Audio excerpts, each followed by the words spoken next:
Guys, what a game. What an absolute statement by the Dallas Cowboys on Thanksgiving Day. I'm still trying to process what we just witnessed at AT&T Stadium.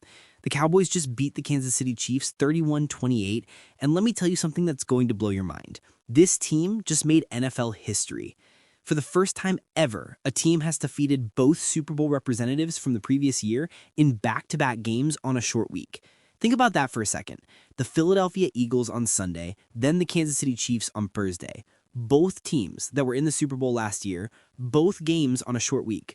That's never been done before in the history of this league. And honestly, for most of my life as a Cowboys fan, we've lost these kinds of games. You know exactly what I'm talking about. You start out, throw an interception on like the third or fourth play of the game, the other team scores a touchdown 2 plays later, and you just feel it slipping away. Even when you get a lead late in the game, you're not able to milk the clock against an all-time great quarterback. How many times have we seen this movie? The game that immediately jumps into my mind is that Broncos game with Peyton Manning back in 2013. The Cowboys have just not been able to close out these massive games on national television, and they've done it twice in 4 days. That's the thing that has me so fired up right now. What's up, Cowboys? Welcome to the NFL Playbook Cowboys. If you're new here, don't forget to hit that subscribe button. This channel is all about breaking down everything you need to know about the America's team. Let's talk about what actually happened in this game, because it was a roller coaster from start to finish. Dak Prescott gets pressured early, throws it right into coverage, and boom, interception. Kansas City takes over in a great field position. 2 plays later, Patrick Mahomes hits Rashee Rice on a flat route, and he takes it to the house. We were down 7-0 before most people even finished their first plate of turkey. But here's where this team is different now. There was no panic, no wavering. Dak and the offense just went right back to work. CeeDee Lamb was on an absolute redemption tour after that rough game against Philadelphia. 7 catches, 112 yards, and a touchdown on 9 targets. He also drew 3 massive penalties that don't show up in the stat sheet, but were absolutely crucial. And you know what? He was going up against Trent McDuffie for most of this game, and he was just cooking him. The one thing Lamb hasn't been struggling with these last few weeks is getting open. He creates separation consistently. It was just the finishing and catching that had been an issue. But not today, not on Thanksgiving. He bounced back in a major way. And that touchdown he caught to tie the game at 7 was what I call McNasty. Absolutely filthy route running. But then you've got George Pickkins on the other side, and this is exactly why we've been preaching all offseason about getting another stud receiver. When you've got 2 guys like this, it's almost impossible to stop both of them. Even when Pickkins was having a somewhat up-and-down game, he had that bobble drop on 3rd down when we were backed up, he had that fumble that thankfully Kevontae Turpin recovered, he still made these alien-type plays. He caught a 40-yard pass and literally jumped over a defender. He made the clutch 2-point conversion to put us up 28-21. That catch was pure talent. And you know what's crazy? Even in his up-and-down game, he finished with 88 yards. These guys are that good. Okay, now let's talk about Dak for a minute, because this man deserves all the flowers. 27 of 39, 320 yards, 2 touchdowns, and yes, 1 interception on the 3rd play of the game when he got hit as he threw it. But outside of that pick and one other throw that almost got intercepted, he was nearly flawless against one of the hardest defenses to play against in the entire NFL. The Chiefs are so well coached. Their guys are rarely open. We saw Lamb and Pickkins with defenders draped all over them all game long. And Dak was just brilliant. He's making plays with his legs, extending plays, finding windows that most quarterbacks wouldn't even see.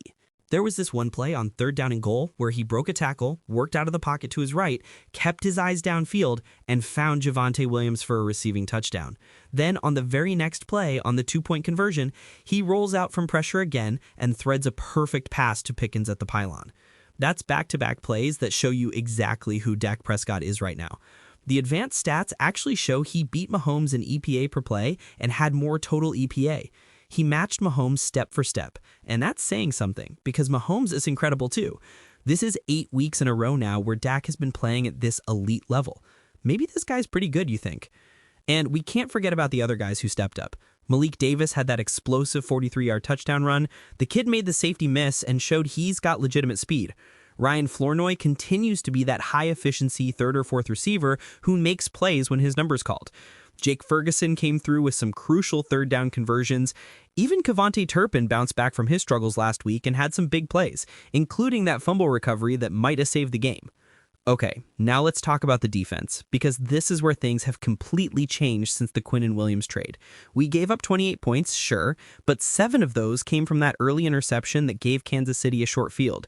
And honestly, considering we were without Kalen Carson, we've been without Trevon Diggs, and Darren Bland missed some time in this game with an injury, the defense played well enough to win, and that's all we've been asking for. Listen to the stretch from the second quarter on. 7 plays, 29 yards, punt.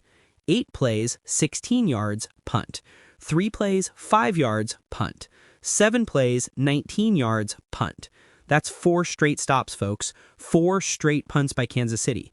There was a 2-quarter stretch where the Chiefs didn't score a single point against Patrick Mahomes on Thanksgiving in a game they desperately needed to win. DeMarvion Overshawn was flying around making plays, and remember, this kid is coming off major knee surgery. Sam Williams had his best game of the season.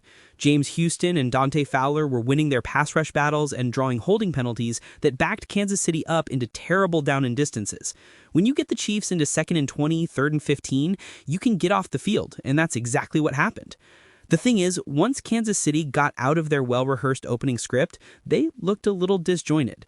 They were pulling plays, but they weren't as crisp. They were making mistakes, and our defense took advantage.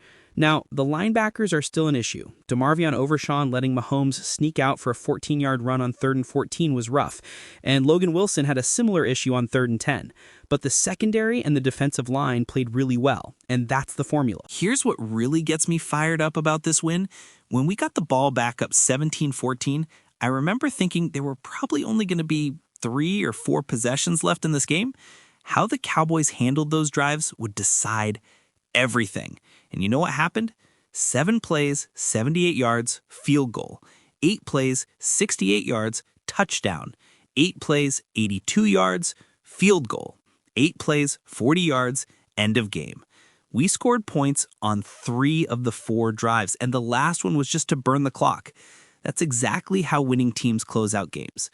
And speaking of closing out games, can we talk about that final drive?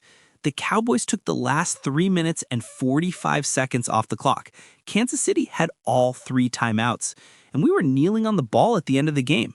We didn't even have to kick a field goal. They just strangled the game at the end.